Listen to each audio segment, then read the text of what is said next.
Okay, Erev Rosh Hashanah. Here we are, Yom Yom. 29 Elul. Now, this Yom Yom is extremely short. It's a one-liner. Listen to this. The Alter Rebbe had some aphorisms, things, little short things that he would say. And one of them was this, quote, "We have absolutely no conception how precious the body of a Jew is to God." Huh?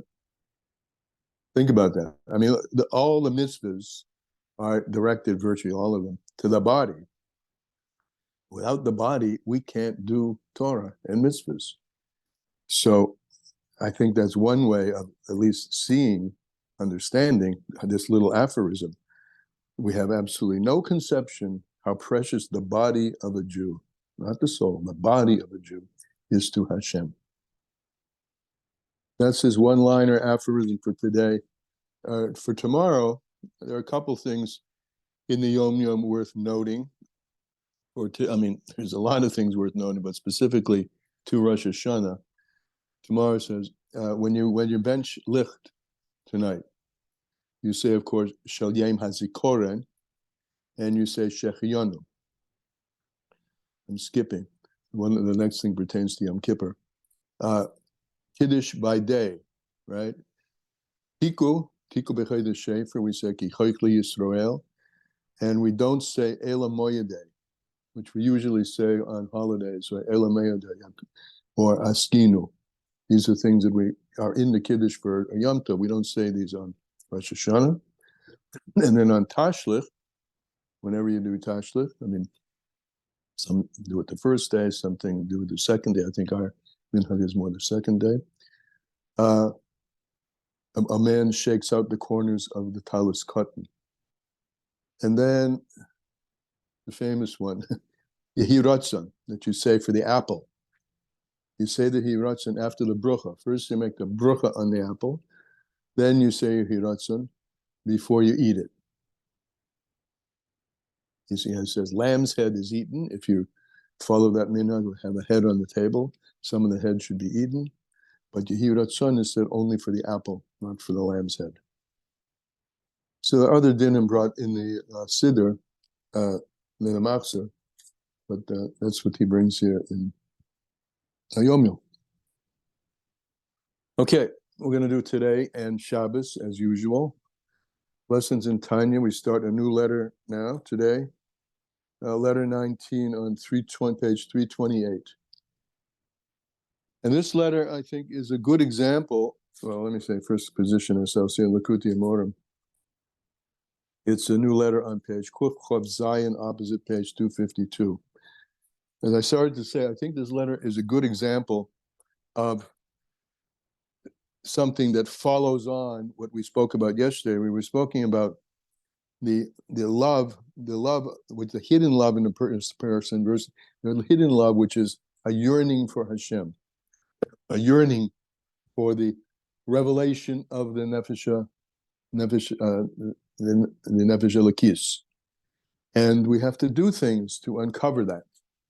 And one of the things we need to do is to learn, because we quoted that Maimer Chazal, that he and his Torah are one.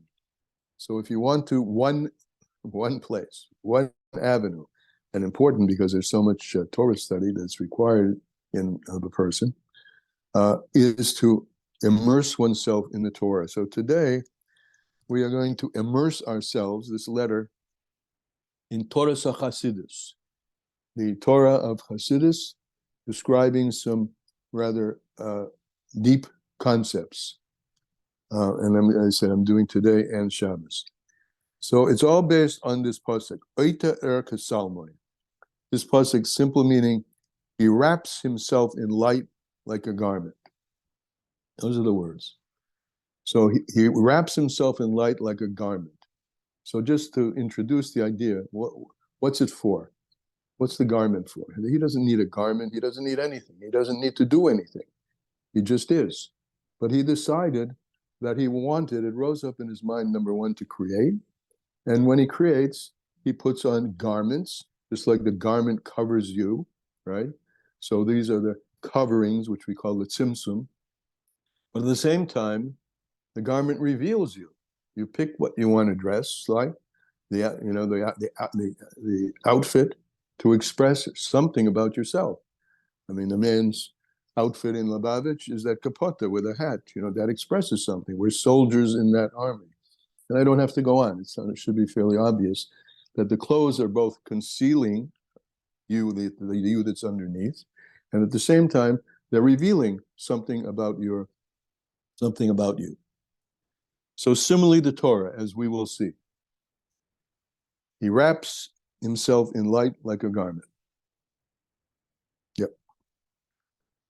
Hine b'lakuti Torah shel Harizal. In the Lakuti Torah of the Rizal, not the Lakuti Torah that we usually, let's call it Hasidic Parshas, the Lakuti Torah of the Alter Rebbe, but the Rizal has a collection called Lakuti Torah of the Rizal. Excuse me. So in that Lakuti Torah of the Rizal, Pirish, in Parshas Kisei, in that parsha in the Torah, Parshas Vayikra, and in that parsha also, Kosal, he wrote, or it's written, following: Ki hasagas Moshe Rabbeinu, the level of understanding that Moshe Rabbeinu reached, was not into the internality of the supernal Chokhmah. Moshe is called the Chacham. His Chokhmah was greater than any other person's Chokhmah, deeper than any other. But it was limited. It was limited, and it wasn't into the inner dimensions of the supernal wisdom of Hashem. Hanikra Abba de Atzilus, which is called the father of Atzilus. Chokhmah is called Abba, Bina is called Ima, father and mother. Moshe Rabbeinu's Chokhmah, his understanding, was not at that level. And if it wasn't at that level, of course it wasn't at the levels higher than Chokhmah, which are the spheres of Keser, the crown, which are called Arach Anpin, which are higher than Chokhmah, and the proximate, the closest aspect of Keser, which touches Chokhmah, is called Arach Anpin. So if you didn't have Chokhmah, if you didn't have a hasaga of the panemius of Chokhmah, he certainly didn't have a hasaga in the panemius from above. Where did he get? How far up and how deep was his understanding? It's a level we call the backside of Chokhmah. In other words, the external, the hitzonius. Hamlubeshes bebina, as Chokhmah gets enclosed in bina. Hamislabeshes bezayin spiros, and Chokhmah gets enclosed in bina, and that combo gets enclosed in the 7 spiros, the 10 meters, 7 meters. Hashenikra Zoh, which we call Zer Anpin. And for you latecomers here, this letter is a good example, I mentioned at the beginning, of one of the ways that we are the avoida, one of the ways that the paths in avoida to reveal the hidden love, to reveal the godly soul which is covered over, we said, is Torah study. And because the Torah and he are one. So this is an example, this is a sample of Torah Hasidus, really learning inside the Torah of Hasidus.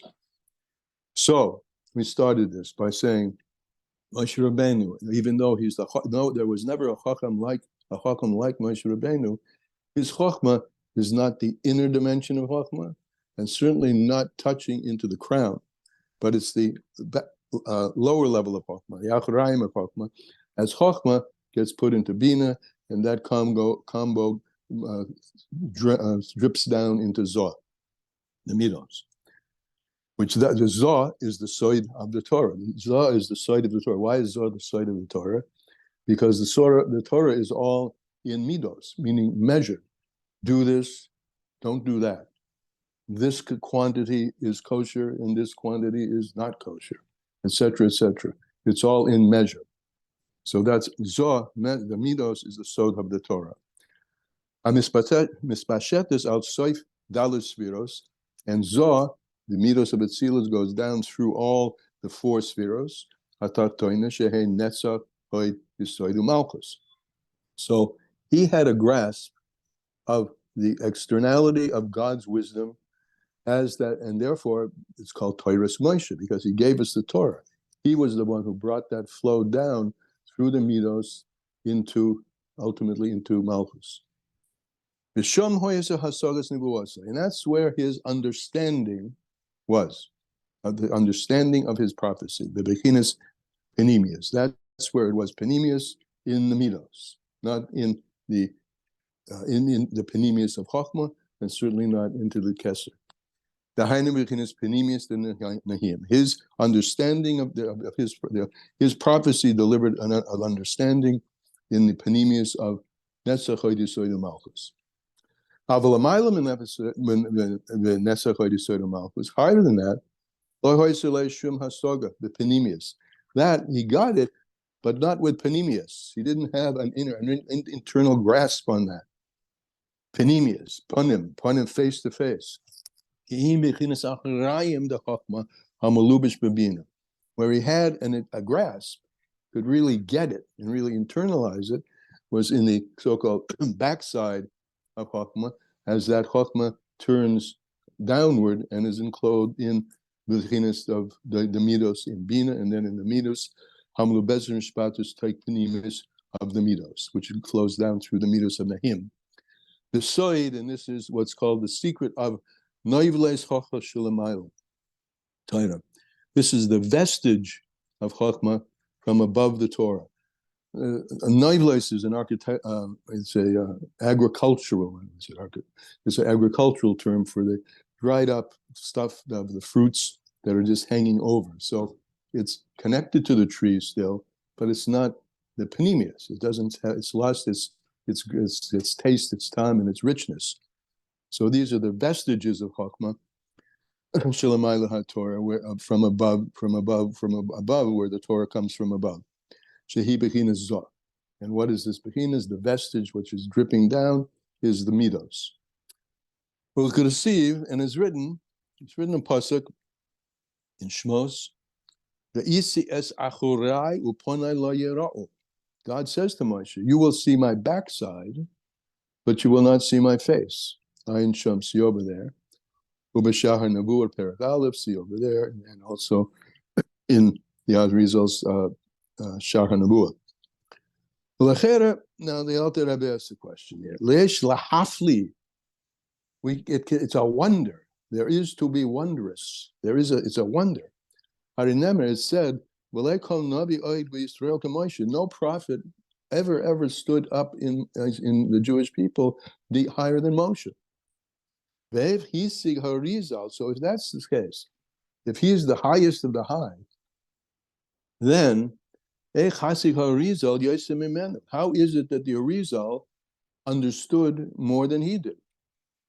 Because the whole of Chassidus was particularly in the writings of all of them, but particularly I want to point out the Mittler Rebbe, the Rebbe Rashav really gets into anatomical detail of levels much higher even than Kesser. Levels and levels and levels in Kesser, and start touching into the Ein Sof itself. How does that happen? If Moshe Rabbeinu couldn't get it, how do they get it? How is it the Arizal understood more than Moshe Rabbeinu? And he explained many things according to their inner meaning.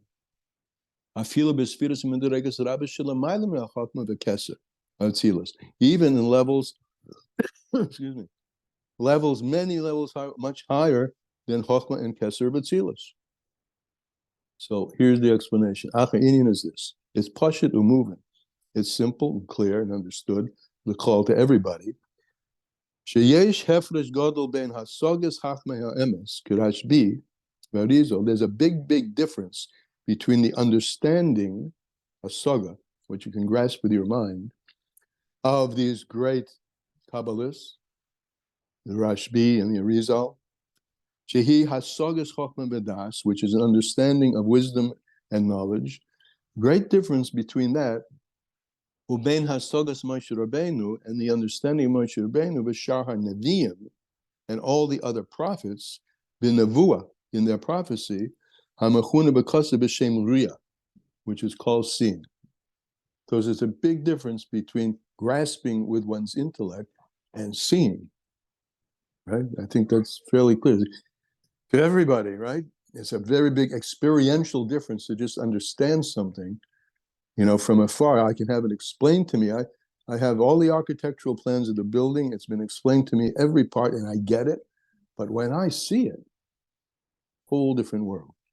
So the Chachmei HaEmes, the Kabbalists, had an understanding into very, very deep levels, higher than Moshe could see, but they didn't necessarily see what Moshe saw. Uriah says, he actually saw. Now he's going to say not with his physical eyes, but he saw, meaning it's as clear as seeing from him. The Eres Hashem, and he saw Hashem, the Yad Elov, and this refers to Avraham Avinu, that Hashem appeared to him. Hashem appeared in the Lashon of Uriah. This is Avraham Avinu. Shezehu derech mashal, and this seeing, of course, now he tells us it's a mashal. Venurius ayin basa. He didn't see with his physical eyes. We have ayin basa gashmi mamish. But kol mokim, nevertheless, anim shal tzorek is daimel mashal. The analog has to be clear, very associated to the thing of which it's an analogy. Uketargum, and the Targum says, "Vayar elov Hashem." Hashem appeared to him, right? Seeing again. Isgalule and revealed to him. Shehu bechinas isgalus. So we're understanding now. Seeing is not that the Avraham Avinu and the prophets had. What they saw was not with physical eyes, but it had the immediacy and the intensity and the internalization, the same way that you grasp something with your eyes. Shehu bechinas isgalus. That we call, that's what revealed to them. Shenigla elav hanelam boraku. The hidden one, blessed be he, was revealed to them, in a manner of internal seeing. On the other hand, when it comes to the understanding of the Kabbalists, Chachmei HaEmes, Shalei Nigla Aleihim, who didn't see what Moshe Rabbeinu so-called, quote, saw, and what Avraham Avinu, quote, saw, Nelam Baruch, the blessed hidden one, did not appear to them by his galus. They just understood the secrets which are hidden. And the actual grasping of it by seeing was wondrous from them, was separate from them.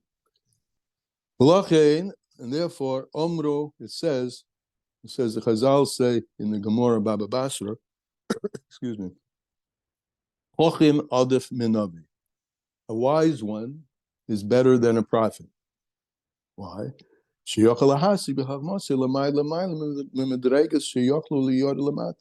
able to see much, much higher. He's able to not see, and a total mistake. He's able to grasp, not see, the things which are much, much, much, much higher as how they come down below. That's the way they are revealed to the prophets.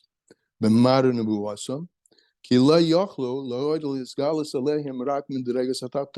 they're able to see is only, they see it, and that's the mila of it, the virtue of it, but it's only in the lower levels.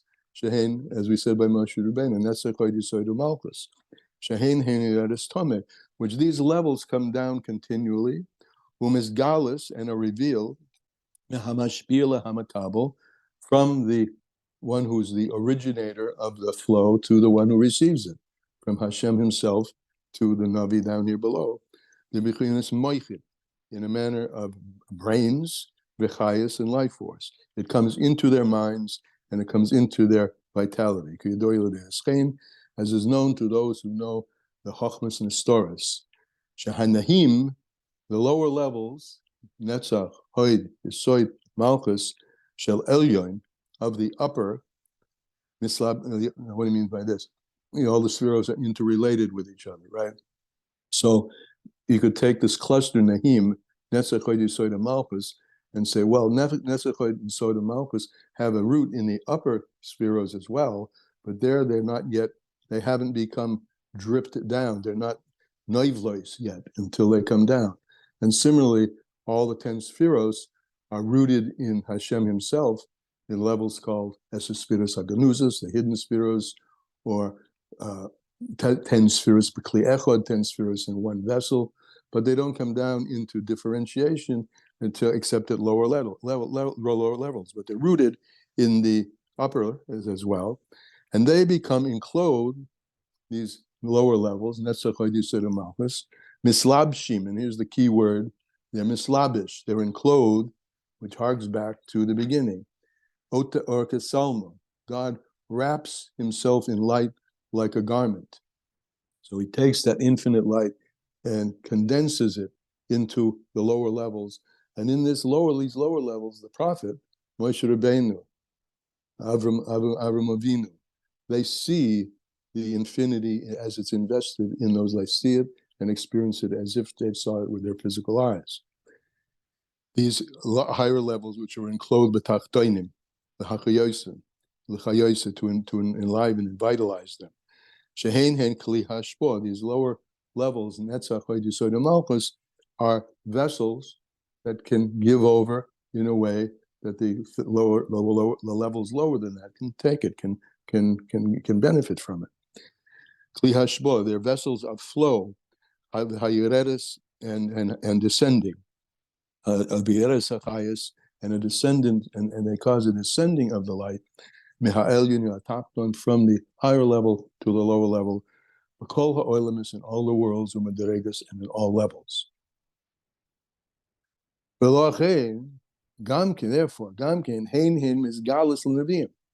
Therefore, they are revealed because they're at a lower level. The Navi can see them with his eyes, his internal eyes. He can see them. This is galus mamish, in a manner of actual revelation. And in these midos that the prophet sees with his eyes are enclosed malubish or habina, right? The first level above chesed is bina. Well, he das really, but the Chacham can see it. He can see the higher level as it's enclosed in the lower levels, because the higher level bina is enclosed in it. Again, the word garments, right? Oita Orka Salma, he wraps himself in light like a shirt. He's enclothing himself, and they can see the enclothement of Hashem, the Nevi'im. Shehi b'chinas havonas elokus ma'or ein sof, and this is the understanding, the grasping with bina of the light of the infinite one, blessed be He.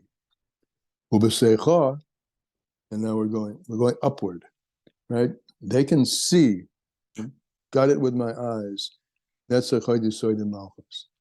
And they have something of a grasp also on what's enclosed within that, which is in the higher level, which the first one we spoke about is Bina.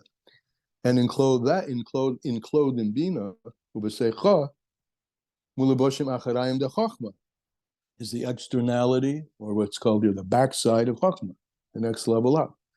Which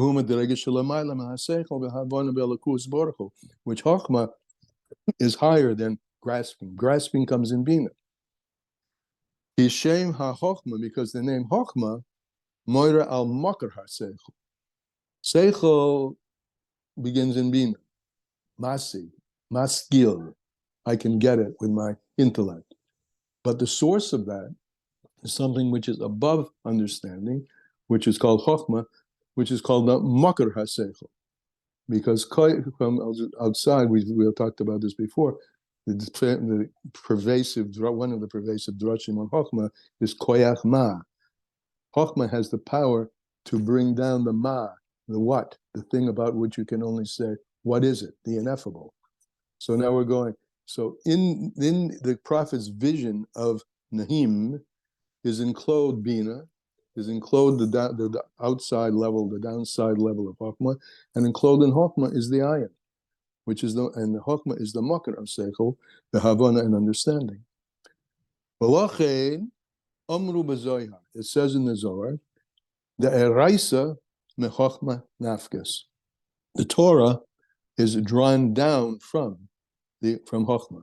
from the internality of Chokhmah. But we said it's drawn down from there because the Ikar of Chokhmah is the midos, what to do, what not to do, etc.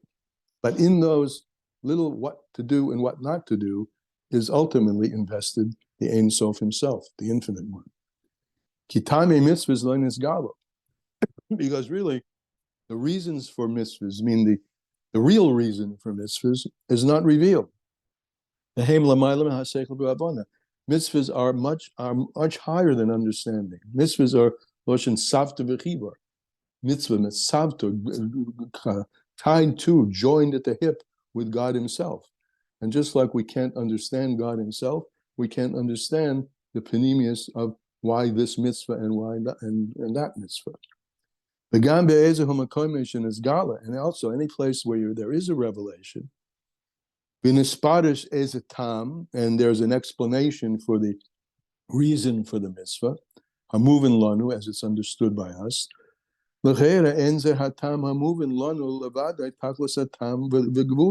This reason that's explained to us is not the ultimate revelation. It's not the ultimate of the reason and its kavul and why it's expressed in this particular way. You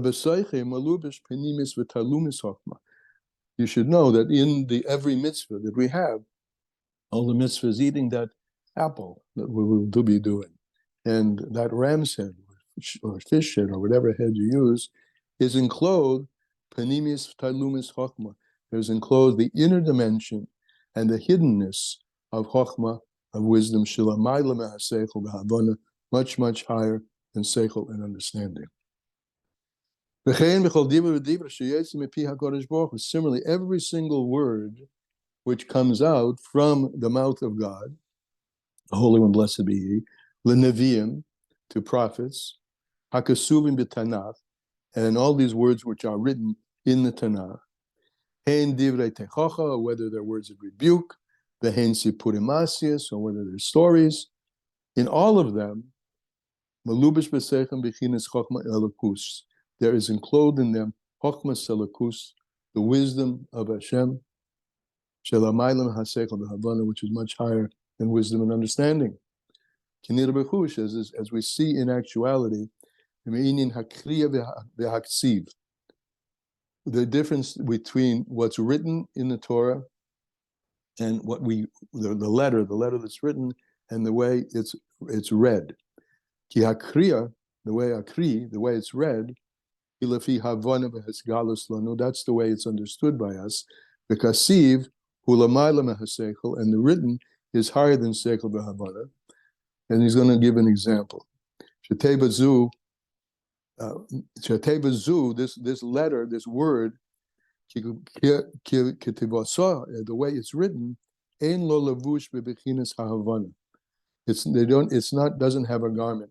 Actually, he doesn't give this on the page. An example of this is explained in lessons in Tanya. There's a pasuk in Tillim 100. Very short pasuk, I'll read you. Da'u ki Hashem hu Elokim. Know that Hashem is Elokim. Hu osanu, He made us. And this is the key word. V'loi anachnu amoi. And we are not His people. Now that makes no sense. We are not. Lamed with an aleph. So we read it, Lamed with a vav.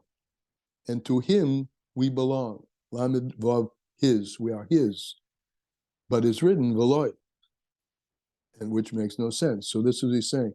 The kriya, which is the way we read it, Lamed vav, to Him we belong. Okay, that makes sense. The kasiva, the way it's written, is above understanding. It doesn't make sense. If you read the pasuk the way it's written, Hashem is our God, who He made us, and we are not His people and His sheep, etc., etc. So the written is above understanding, and this is the idea that he's putting here. There's levels in the Torah that ultimately everything in the Torah is from the levels that are beyond understanding. They're from God Himself, which we can't understand, and the mitzvahs themselves, even though we attach reasons to them, and even the Torah will tell us that there are reasons for this, but the reason is not the reason. There's much deeper levels behind it. So everything is not the way it seems, so to speak. So everything is not the way with the way we say it in the Torah with our mouth is different from the way it's written. Yesh le'lavush, there's a garment that is enclothing this thing, which is the way we say it, but it's not necessarily the way it's written, and the way that it's written can imply something beyond understanding. We see this also back to letters. We see in the Torah sometimes there are very big letters or small letters, small letter Aleph in Vayikra. Why? That's not part of the learning of Torah doesn't require us to know that because it's beyond understanding. There may be droshim on it, but ultimately it belongs. Anestoras laHashem Elokeinu, the pasuk says, the hidden things belong to Hashem. Sometimes a letter is big, as it appears in Tanakh. Shehein ma'olma ilo, and he says is when what's written is not understandable, and in the case that we said before, even seems opposite to the meaning of what the pasuk is bringing out. So that indicates that the whole Torah is coming ma'olma ilo, from a higher world. Ume'iris misham begilui bli levush b'shar oisius, and it comes down and it's revealed without us having bli levush, without the garment of understanding, the way other letters are, where you just read it plainly and you do understand it. That's the end of today and Shabbos. Point being, first, there's 2 points that I want to make. One, I would guess that there's a lot in this that some people are hearing for the first time, and it's very technical, right? But in here, we are learning certain secrets about the Torah and the way what the Torah is. And the learning of those things, as he said earlier in the previous letter, learning Torah and Hashem are one. So by concentration and investing one's powers in the comprehension of the Torah, one is unpacking, so to speak, unpacking the revelation of the godly soul, that it can shine, and piercing through all the garments of our seemingly true existence, of the multiplicity of everything and the deliciousness of everything, and giving us a sense of what's going on underneath. And the more that we learn and steepen, and the more we apply ourselves to Torah Chasidus, the more of those secrets, meaning the deeper levels, become revealed in our consciousness, and the more, and this is the main point and the second point, connecting with yesterday's letter, the more the natural love we have for Hashem will be revealed in us. All right.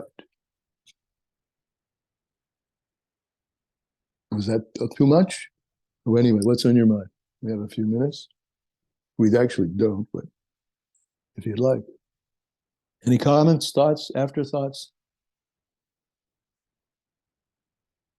All right, then let's just go into Yom, the birthday of the worlds. And we'll see you, Amir Tashem, on Monday. Bye-bye. Great. Thank you so much. We can connect higher with our davening. Okay. With our seichel. So it should be a good davening for everybody. Bye-bye. Good Amen. Yom Tov. Shana Tova Masuka. Good Yom Tov. Masuka. Tiva Chatima Tova Lekuron.